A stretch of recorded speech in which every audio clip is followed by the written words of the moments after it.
சிம்மராசி பொறுத்த வரைக்கும் பாக்யாதிபதி செவ்வாய் உச்சத்தை நோக்கி போகிறாரு 5ஆம் இடத்துல குருவின் பார்வையில.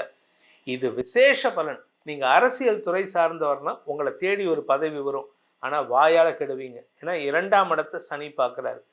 கவனமா பேசணும். அஷ்டம சனி பாதிப்புல நீங்க சிக்கிறது எங்கன்னா வாயால தான்.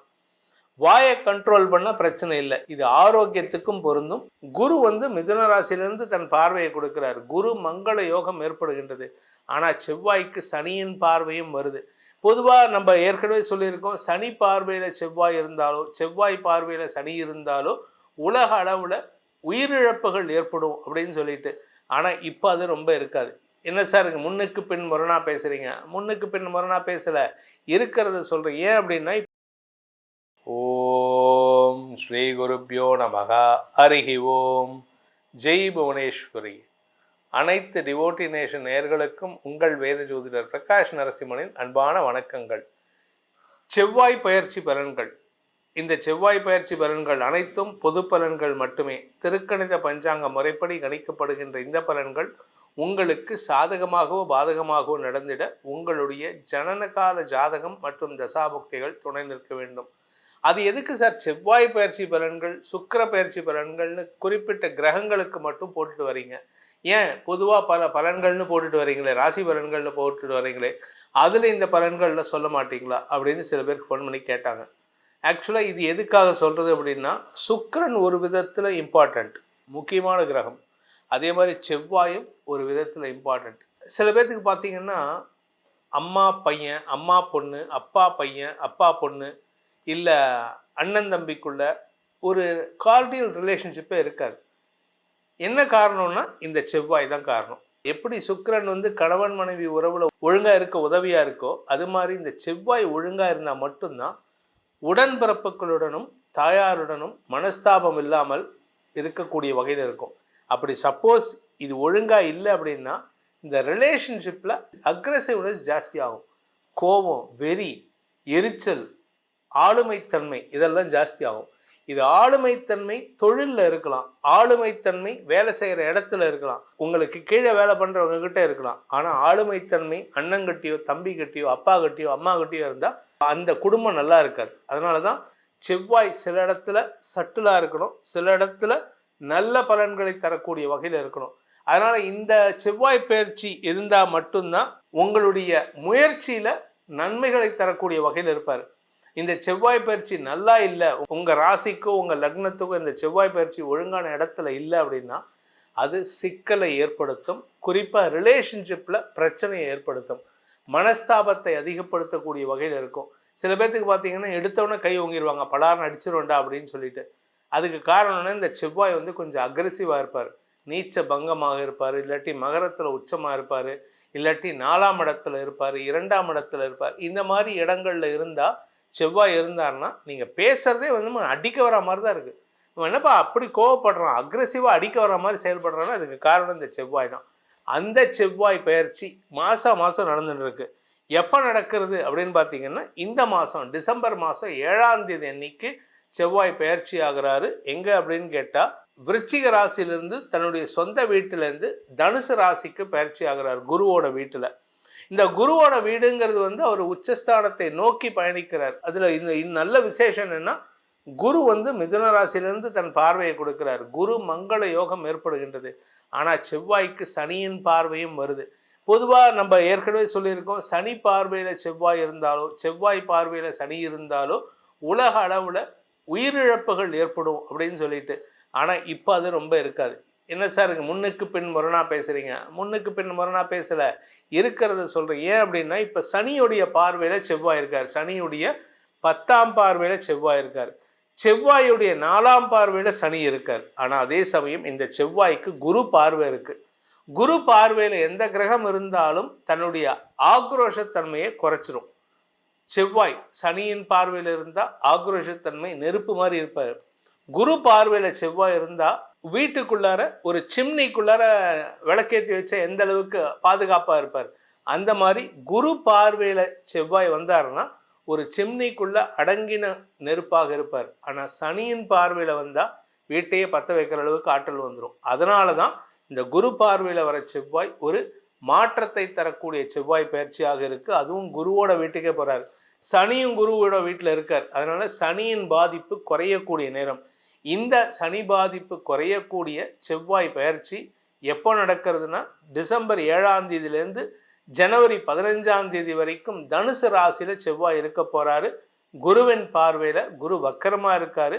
அதனால என்னென்ன பலன்கள் உங்களுக்கு கிடைக்க போறது உங்க ராசிக்கு அப்படின்னு இப்ப பார்க்க போறோம். சிம்மராசி நண்பர்களுக்கான செவ்வாய் பயிற்சி பலன்கள். சிம்மராசி பொறுத்த வரைக்கும் பாக்யாதிபதி செவ்வாய் உச்சத்தை நோக்கி போகிறாரு 5ஆம் இடத்துல குருவின் பார்வையில.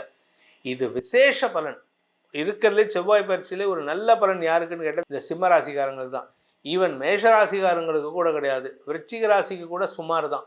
ஆனால் அதிகமான பலன் அனுபவிக்கக்கூடிய ராசி யாருன்னு கேட்டால் சிம்ம ராசிக்காரங்க தான். குழந்தைகள் சற்று கோவப்படுவார்கள். அது என்ன சார் எடுத்தோடனே நெகட்டிவாக சொல்கிறீங்க அப்படின்னா, குழந்தை பாக்கியம் இல்லாதவர்களுக்கு வம்ச விருத்தி ஏற்படுறதுக்கு வாய்ப்பு இருக்குது. சார் எனக்கு பையன் இருக்கான் பொண்ணு இருக்கா, அவங்க 2 பேர்த்துக்கும் கல்யாண வயசு இருக்குது, இல்லை கல்யாணம் ஆகிடுத்து, அவளுக்கு குழந்தை பாக்கியம் ஏற்படுறதுக்கு வாய்ப்புகள் வருது. இதை சாதகமான பலன்களாக எடுத்துக்கலாம். அதே சமயம் உங்களுடைய வியாபார விஷயமாக நீங்கள் எடுக்கும் முயற்சிகள் அரசாங்க உதவிகள் கிடைத்து உங்களுடைய மரியாதையை உயர்த்தக்கூடிய வாய்ப்பு ஏற்படும். நீங்கள் அரசியல் துறை சார்ந்தவர்னா உங்களை தேடி ஒரு பதவி வரும். ஆனால் வாயால் கெடுவீங்க. ஏன்னா 2ஆம் இடத்தை சனி பார்க்குறாரு. கவனமாக பேசணும். அதாவது 10 கேள்வி கேட்டால் ஒரு கேள்விக்கு தான். இப்போது பிஜேபி தலைவர், முன்னாள் தலைவர் அண்ணாமலை அவர்கள், அவர் பேசுகிற மாதிரி இருக்கணும். வளன்னு பேசக்கூடாது. அவர் பேசினான்னா வெட்டு 1 துண்டு 2, ஏக் பார் தோ துக்கடான்னு போயிட்டே இருக்கார். அந்த மாதிரி இருக்கணும் நீங்கள் பேசுறது. ஆனால் நீங்கள் வாயை கொடுத்து அவன் ஒரு கேள்வி கேட்டாலும் நீங்கள் 10 கேள்விக்கான ஆன்சரை சொல்லி அவனுக்கு இன்னும் 10 கேள்விக்கு நீங்கள் சான்ஸ் கொடுக்குற மாதிரி ஆகிடும். அதனால் கவனமாக இருங்க. நீங்கள் வாயை கண்ட்ரோல் பண்ண உங்களுக்கு பிரச்சனைகள் குறைவதற்கு வாய்ப்பு ஏற்பட்டு உங்களுடைய கௌரவம் உயரும் வாய்ப்பு ஏற்படும். இந்த ராசியில் பிறந்த படிக்கின்ற குழந்தைகள், அதாவது சிம்ம ராசியில் பிறந்த படிக்கின்ற குழந்தைகள் தங்களுடைய படிப்பில் ஒரு பெரிய ஆற்றலை வெளிப்படுத்துவார்கள். குடும்ப கௌரவத்தை உயர்த்தி கொடுப்பாங்க.